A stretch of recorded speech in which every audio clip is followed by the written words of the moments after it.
오늘 그 긴 여정에 견실한 신앙 이름으로 다루었던 소요리 문답의 마무리를 하게 됩니다.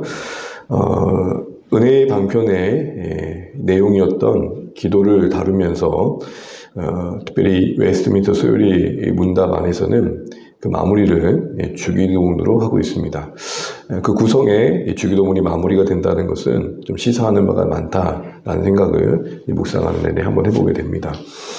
왜냐하면 주기도문은 기도이면서 그 안에 이 땅에 살아가는 하나님의 백성들이 무엇을 소망해야 되는지, 그 소망을 따라 사는 삶이라는 것은 어떻게 나타나는지를 잘 나타내 보여주고 있기 때문입니다. 특별히 하나님 나라와 의를 구하는 주의 백성들의 삶이 이 땅에서 어떻게 나타날지를 이야기한다는 측면에서 더욱더 우리가 날마다 묵상하며 또 기도가 되어야 할 내용이었다 생각을 해봅니다.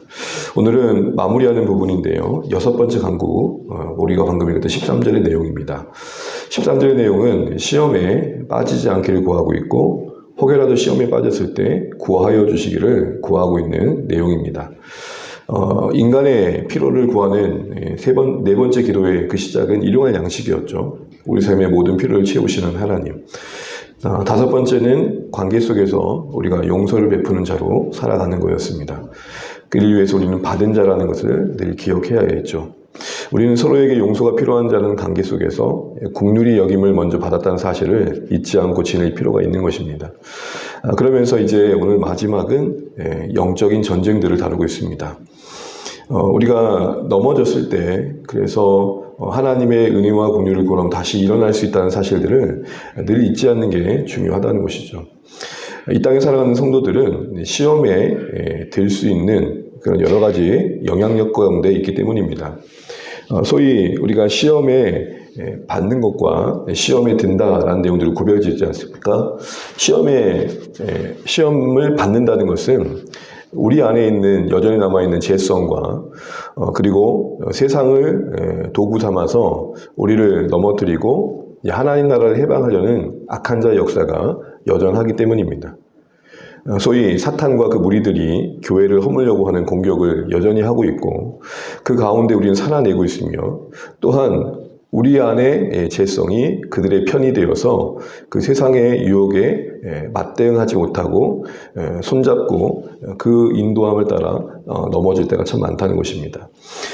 그런 의미에서 오늘 하나님의 백성들이 이 땅에 하나님의 백성답게 살기 위해서는 날마다 주의 도우심을 구하면 안 된다라는 자신들의 연약한 현실을 인정하는 겸손함이 필요하다는 것을 오늘 이 기도를 통해서 우리에게 상기시켜주고 있는 것입니다. 우리는 보통 신앙생활하면서 결단을 합니다. 결심을 하고요. 적용이라는 이름으로 우리가 결단과 결심을 하지만 사실은 내용적으로는 결단이라기보다는 하나님 앞에 더 엎드리는 것입니다. 말씀을 듣고 내가 사랑해야겠다라는 생각을 할 때 사랑해야지가 아닙니다. 주님, 제가 사랑할 수 있도록 도와주십시오. 우리가 말씀을 듣고 순종해야겠다라고 결단합니다. 그러나 내용적으로는 하나님, 내가 오늘도 그 말씀 앞에 결단한 대로 살아낼 수 있는, 순종할 수 있는 힘도 지혜도 마음도 주십시오. 오늘 찬양의 고백처럼 우리 사랑 식을 때에 우리를 붙들어 주십시오. 이런 마음의 자세가 오늘 이 6번째 강구 속에 다시 한번 우리 신자들 안에 있어야 할 마음임을 말씀해주고 있는 것입니다. 연약하여 단 한순간도 우리 스스로 서 있을 수 없음을 아는 자들은 마귀의 공격과 우리의 육신의 연약함 앞에서 기도하기를 멈추지 않을 것이라는 것이죠. 그리고 우리가 기도할 때 오늘 말씀하신 것처럼 기도하라 하신 주님께서 그 성령의 능력으로 우리를 보호해 주시고 지켜주실 것을 말씀하고 계시는 겁니다. 바울이 서신서에서 이런 이야기를 한 적이 있죠. 선줄로 생각하는 자는 넘어질까 염려하라. 우리가 어느 때나 항상 하나님 앞에서 신실하면 좋겠지만 그러지 못할 제 유혹과 또 우리 안에 있는 연약함이 있다는 것을 우리는 숨쉬는 순간만큼이나 결코 잊으시면 안 됩니다.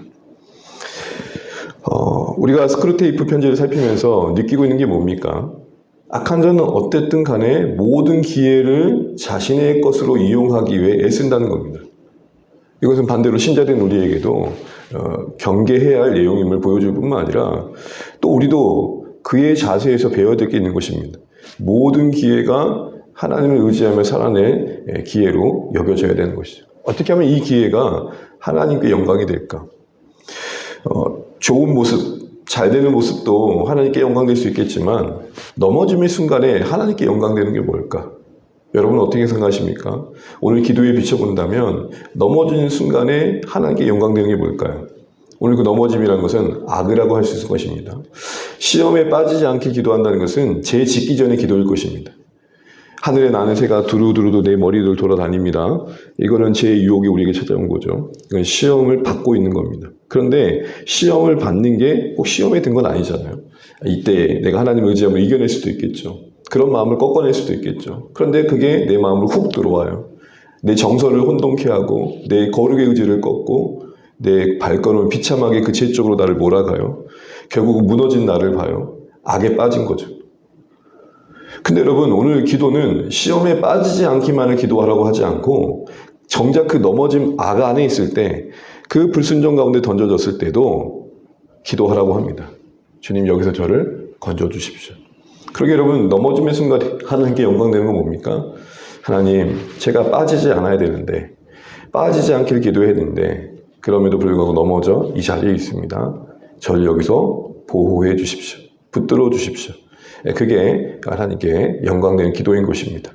무너짐 앞에 비참하게 함께 자신을 놔버리는 게 아니라 그 끝자락에서 도우심을 약속하신 하나님을 의지하는 것이죠. 그래서 시험에 들지 말게 합시고 악에 빠지지 않길 구하는 이 기도는 전투의 현장에 있는 우리의 신자들에겐 날마다 마음 깊이 새겨져야 할 기도인 것입니다.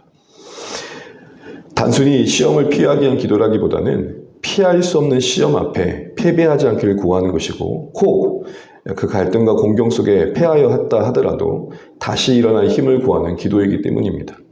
아무 대비 없이 넘어지는 것도 문제이겠지만 아무리 대비해도 넘어질 수밖에 없는 우리의 현실도 하나님의 은혜 안에 내어 맡겨드릴 필요가 있는 것입니다.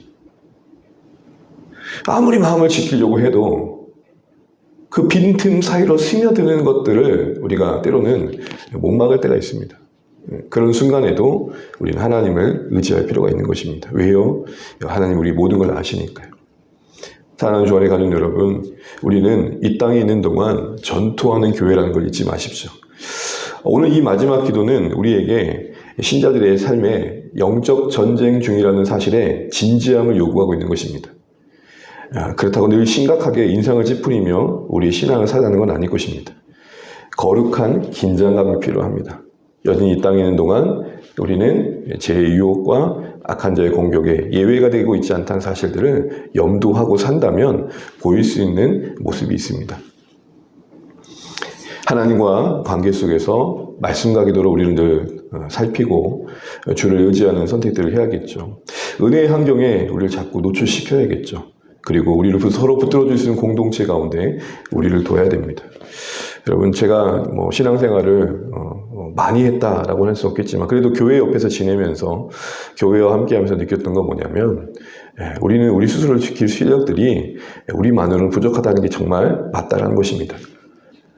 아무리 목회자라 하더라도 성도님들의 중보가 필요하고 아무리 중직자를 하더라도 함께 교제하면서 자신의 믿음을 지키고 함께 공감하면서 하나님 앞에 살아가는 보호와 돌봄이 필요하다는 것입니다. 이 땅에 살아가는 신자들 중에 돌봄이 필요 없는 인생들은 아무도 없습니다. 하나님이 우리를 돌보시지만 그 돌봄의 손길로 우리가 서로에게 쓰임받는 게 참 중요하다 생각들을 이 강구를 통해 다시 한번 해보게 됩니다.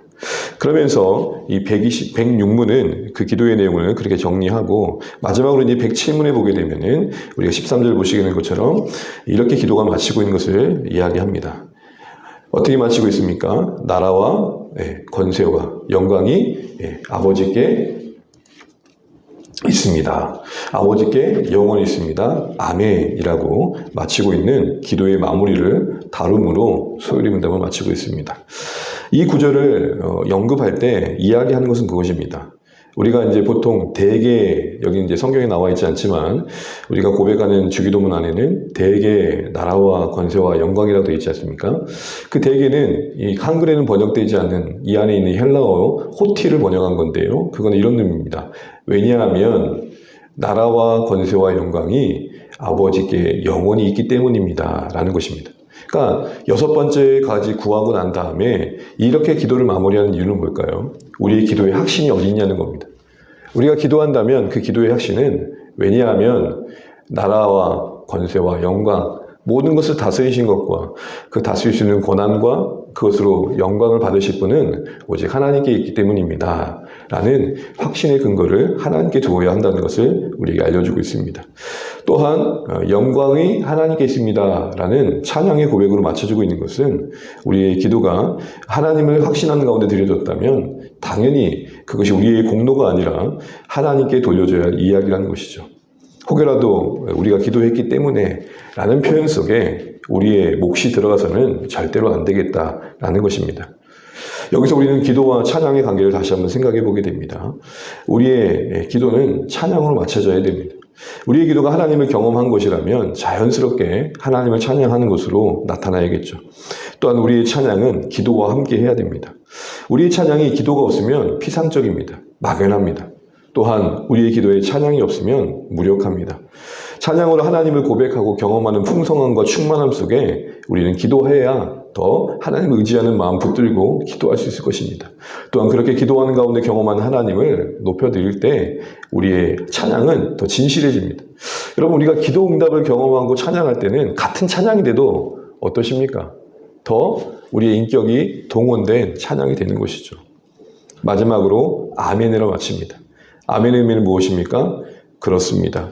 그렇게 되길 바랍니다. 그렇게 살겠습니다.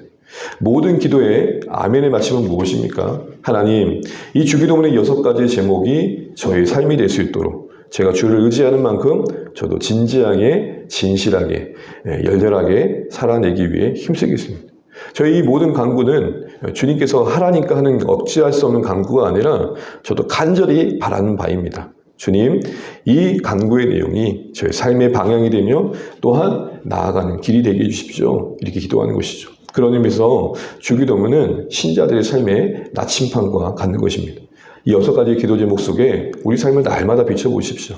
나는 오늘도 하나님의 이름을 거룩하기 위해 살아가기는 존재의 목적을 인식하고 있는가? 이걸 위해 주의 나라가 내 안에 임해야 되며 그것이 구체적으로 하나님의 뜻을 순종함으로 펼쳐짐을 나는 분명히 하고 있는가? 나는 오늘도 누리는 모든 것들 속에 하나님의 공급하신 손길을 보고 있는가? 나는 인간관계라면 어찌할 수 없는 서로의 용서와 용납이 필요한 상황 속에서 내가 먼저 1만 달란트 용서받은 자를 잊지 않고 있는가? 나는 여전히 이 영적 전쟁에 있는 현실을 인식하고 내 신앙을 위해 교회를 공격하려고 하는, 하나님 나라를 해방하려고 하는 악한 자의 공격에 대해 나는 기도하는 자로 서 있는가? 조국 교회를 위해, 세계 교회를 위해, 하나님 나라를 위해 수고하고 있는 선교사님들을 위해 나는 기도하고 있는가? 복음이 해방받지 않기 위해 나는 정말로 하나님을 의지하고 있는가? 이렇게만 봐도 여러분, 이 6가지만 날마다 묵상해도 우리 할 일이 넘쳐납니다. 그리고 그 마지막은 아멘인가? 그동안 이 견실한 신앙이라는 이름으로 소요리 문답을 쭉 살피면서 얼마나 많은 유익이 되셨는지 모르겠습니다. 근데 여러분, 이 모든 마지막이 주기도문을 마쳤다라는 건 어쩌면 소요리 문답을 배웠다라는 것, 그것이 우리 삶이 된다는 것은 주기도문이어야 되지 않을까 싶습니다. 주기도문은 신자들이 무엇을 알아야 될지에 대한 기도의 방향을 제시하면서 어떻게 살아가야 될지에 대한 삶의 방향을 함께하고 있습니다.